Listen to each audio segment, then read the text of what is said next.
ഈ വിചാരണ കോടതിയുടെ ഈ ഉത്തരവ് വെറും കയ്യടിക്ക് വേണ്ടി മാത്രമാണ് എന്ന് ശ്രീജിത്ത് പെരുമന വളരെ കൃത്യമായി പറഞ്ഞു വയ്ക്കുന്നു. ഇവിടെ ഒരു ചെറുപ്പക്കാരൻ ജീവിച്ചു തുടങ്ങും മുമ്പ് തന്നെ ആ ചെറുപ്പക്കാരനെ വഞ്ചനയിലൂടെ ചതിയിലൂടെ ഇല്ലായ്മ ചെയ്തിട്ട് അവർ പറയുകയാണ്, ഞാൻ 38ാമത്തെ വയസ്സിൽ പുറത്തേക്ക് ഇറങ്ങും, എൻ്റെ പ്രായം കണക്കാക്കി എനിക്ക് കിട്ടാമോ ജീവപര്യന്തമാണെങ്കിൽ പോലും അത് കഴിഞ്ഞ് ഞാൻ ഇറങ്ങും 38ാമത്തെ വയസ്സിൽ. ഇങ്ങനെ ഒരു കൊലപാതകം നടത്തിയ പെൺകുട്ടിക്ക് വധശിക്ഷ തന്നെ വേണം, ആ പെൺകുട്ടി ജീവൻ വെടിയണം എന്ന് ആഗ്രഹിക്കുന്നവരാണ് 90% ആൾക്കാർ.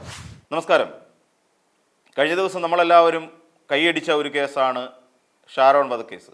ആ ഷാരോൺ വധക്കേസിൽ പ്രതിയായ ഗ്രീഷ്മയെ വധശിക്ഷയ്ക്ക് വിധിക്കുന്നു. നമ്മൾ കൈയടിച്ചു, എല്ലാവർക്കും ഇഷ്ടപ്പെട്ടു വിധി.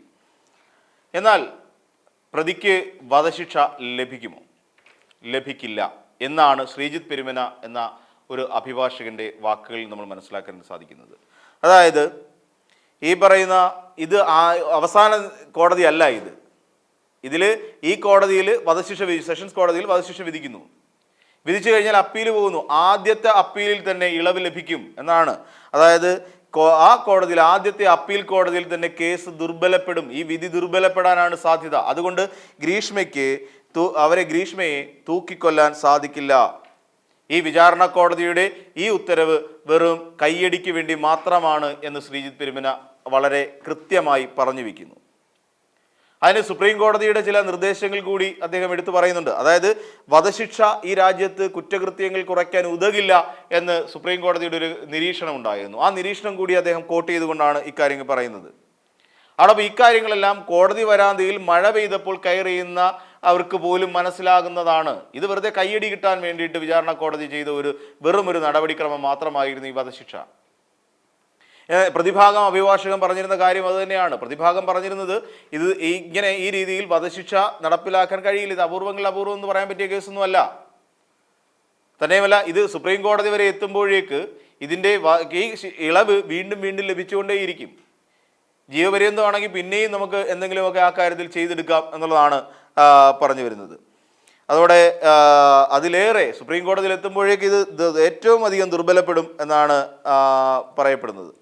പിന്നെ വിഷം നൽകി കൊലപാതകം നടത്തുന്നത് അത് സ്നേഹത്തിൻ്റെ പേരിലാണ് എന്നതിനാലോ ആന്തരികാവയവങ്ങൾ പൊള്ളിപ്പോയി എന്നതിനാലോ അതൊരു അപൂർവ കേസാകില്ല എന്ന് കോടതി വരാന്തയിൽ കയറി നിന്നിട്ടുള്ള ആർക്കും മനസ്സിലാകുക എന്നാണ് അദ്ദേഹം സൂചിപ്പിച്ചിരിക്കുന്നത്. അതായത് സ്നേഹത്തിൻ്റെ പേരിലാണ് ഈ കൊല നടത്തിയത് എന്ന് പറഞ്ഞു കഴിഞ്ഞാലോ വിഷം നൽകി ആന്തരികാവയവങ്ങൾ പൊള്ളിപ്പോയി എന്നതിനാലോ ഇത് അപൂർവമായ കേസായി പരിഗണിക്കാൻ കഴിയില്ല എന്ന് പറയുന്നു.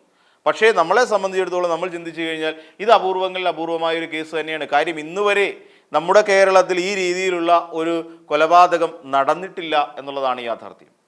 ഇന്ന് വരെ അങ്ങനെ ഒരു കൊലപാതകം നടന്നിട്ടില്ല. ഈ രീതിയിൽ ആന്തരികാവയവങ്ങൾ പൊള്ളിച്ച് ഒരാളെ ഫുഡ് പോയിസൺ ആണോ അതല്ല വിഷമുള്ളിൽ ചെന്നതാണോ എങ്ങനെ ചെന്നു തുടങ്ങിയ സംശയത്തിൻ്റെ മുനയിൽ നിർത്തിക്കൊണ്ട് ഒരു കേസും ഇന്ന് വരെ നമ്മുടെ രാജ്യത്ത് ഉണ്ടായിട്ടില്ല, അല്ലെങ്കിൽ നമ്മുടെ സംസ്ഥാനത്ത് നമ്മൾ കേട്ടുകേൾവി പോലുമില്ല. ചിലപ്പോൾ ഉത്തരേന്ത്യയിലൊക്കെ നടന്നിട്ടുണ്ടാകാം.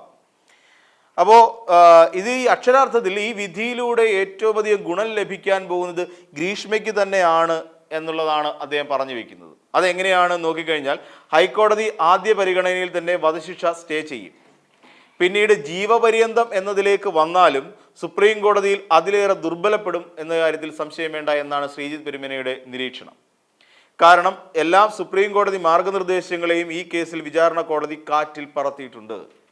അതായത് സുപ്രീം കോടതിയുടെ എല്ലാ നിർദ്ദേശങ്ങളെയും കാറ്റിൽ പറത്തിക്കൊണ്ടാണ് വിചാരണ കോടതി വെറും കയ്യടി നേടാൻ വേണ്ടി മാത്രം ഈ കേസ്, അതായത് പൊതുബോധത്തെ തൃപ്തിപ്പെടുത്താൻ വേണ്ടി മാത്രം ഈ കേസിൽ ഇങ്ങനെ ഒരു ശിക്ഷാവിധി നിർദ്ദേശിച്ചത് എന്നാണ്.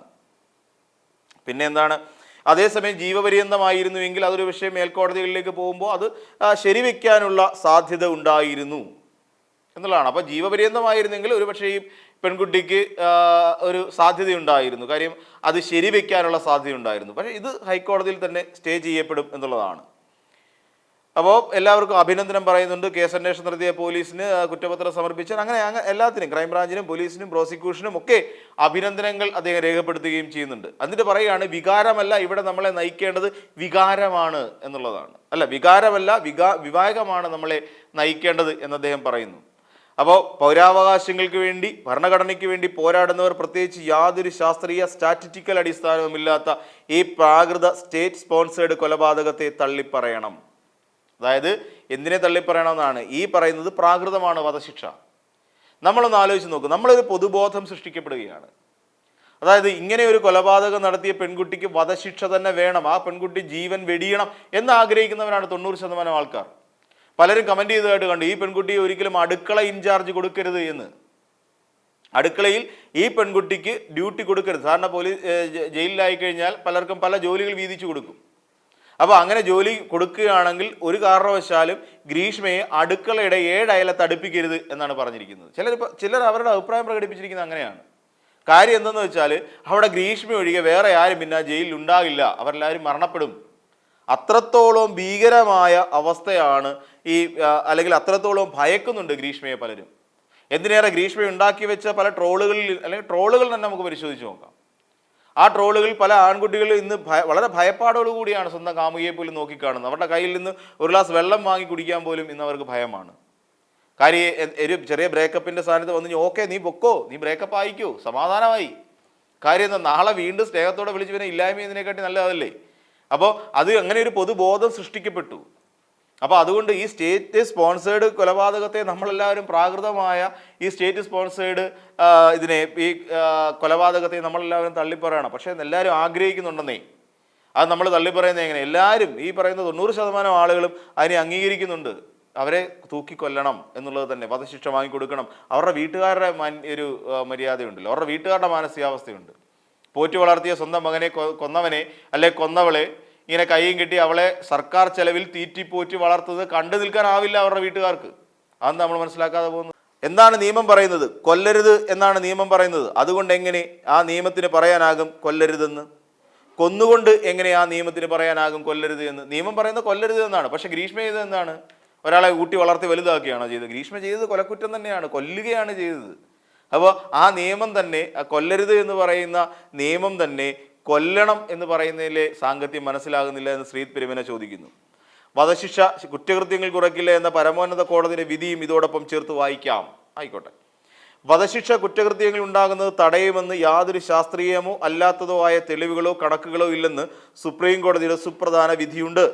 വധശിക്ഷയ്ക്ക് വിധിച്ച പ്രതിയുടെ ശിക്ഷ 30 വർഷത്തെ തടവ് ശിക്ഷയാക്കി കുറച്ചുകൊണ്ടാണ് കോടതി ഇക്കാര്യം വ്യക്തമാക്കിയത്.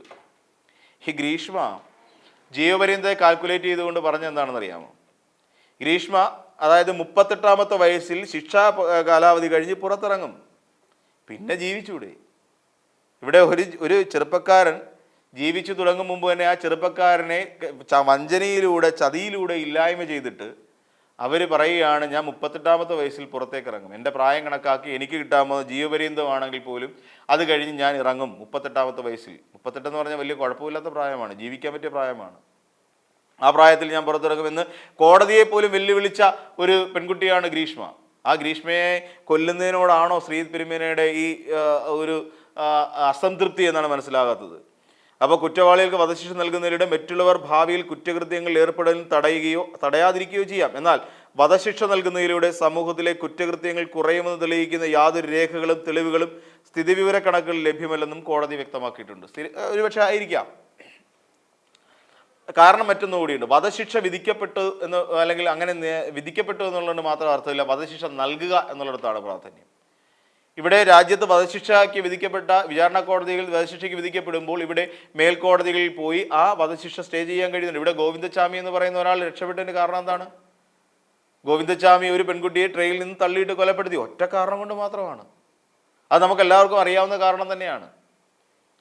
ഒരു കേസിൽ നിന്നും അയാൾ ഒഴിഞ്ഞു മാറേണ്ടി വന്നു, അല്ലെ ഒരു കേസിൽ നിന്നും അയാൾക്ക് ഇളവ് ലഭിച്ചു.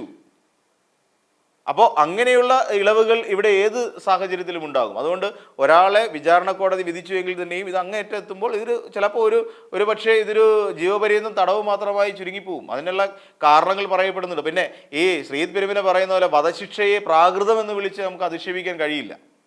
അതിന് ശാസ്ത്രീയമായ തെളിവുകൾ ഉണ്ടെങ്കിലോ ഇല്ലെങ്കിലോ കോടതി പറഞ്ഞതാണ് എങ്കിലും എങ്കിൽ പോലും ഇത്തരത്തിലുള്ള ആളുകൾ അർഹിക്കുന്നത് അത് തന്നെയാണ്.